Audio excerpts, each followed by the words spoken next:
Vamos falar um pouco sobre o acesso às telecomunicações e transportes no mundo global. Atualmente, os países que mais têm usuários com relação à rede mundial de computadores são a China, os Estados Unidos e a Índia. Hoje, a China tem um maior número de pessoas e há uma tendência de ter praticamente 643 milhões de usuários da internet. No segundo lugar, nós encontramos os Estados Unidos, com cerca de 253 milhões de habitantes que têm acesso à internet, e em terceiro lugar, a Índia, com 215. Provavelmente a Índia vai ultrapassar o número absoluto dos Estados Unidos. No entanto, vale a pena lembrar que este país, os Estados Unidos, tem um número de usuários que atinge praticamente 80% de sua população. Então é quase que universal o acesso à internet dentro do território norte-americano.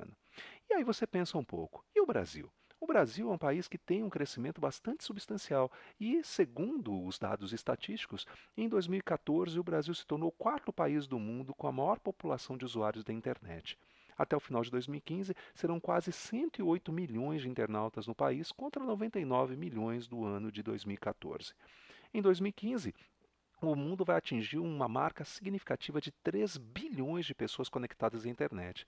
Porém, vale a pena lembrar que o planeta Terra tem 7 bilhões de pessoas, ou seja, o acesso à rede mundial de computadores atinge menos da metade da população do planeta.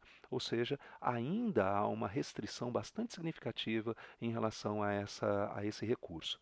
Porém, a tendência é de que seja, cada vez maior o número de usuários e até 2018 quase a metade do mundo vai acessar a web pelo menos uma vez ao mês. Isso se deve muito aos aplicativos, aos dispositivos móveis mais baratos e às conexões de via banda larga que estão cada vez maiores. No caso do nosso país, há uma diferenciação bastante grande no uso de banda larga. Para se ter uma ideia, a região que tem o maior número de usuários de banda larga continua a ser a região sudeste, mas não é uma coisa que atinge grande parte da sua população. Inclusive, há uma distribuição bastante desigual entre as 5 regiões no acesso à internet. E vale a pena lembrar que o número de usuários maior de banda larga acontece nas áreas urbanas. Em contrapartida, nas áreas rurais, o acesso é bem pequeno ou insignificante ou inexistente. Então, nós temos dois Brasis praticamente com relação à rede mundial de computadores. Aquele que tem acesso, mas acessos limitados, e aquele que não tem basicamente acessos. O Brasil é um país que tem quase 6 mil cidades. E olha só, é um processo que está em franca expansão. No entanto, ainda há um número considerável de cidades que não têm acesso a esse recurso. Mais de 3.400 cidades têm acesso à banda larga móvel. No entanto, ainda existe praticamente 1.200, 1.300 cidades cujo acesso é inexistente ou muito limitado. Com relação aos transportes terrestres, aos transportes marítimos, as chamadas redes materiais, vejamos uma coisa que é bastante interessante.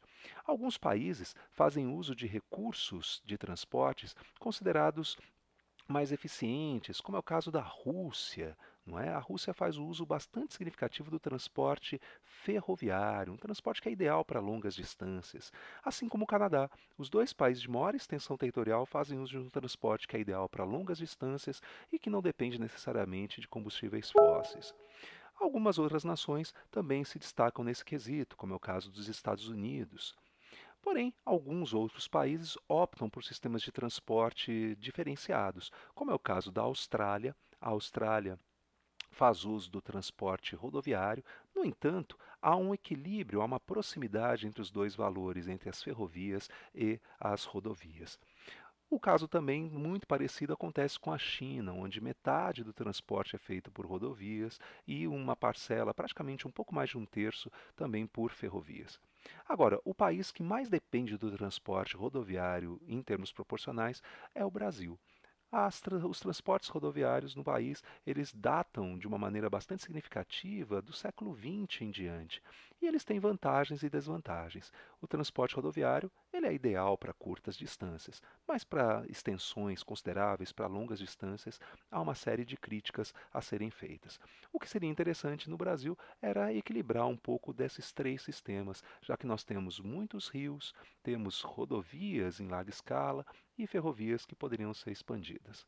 Ou seja, é importante adequar o espaço ao seu sistema de transporte e fazer com que seu sistema de transporte seja o mais eficiente possível dentro das relações do mundo contemporâneo capitalista global.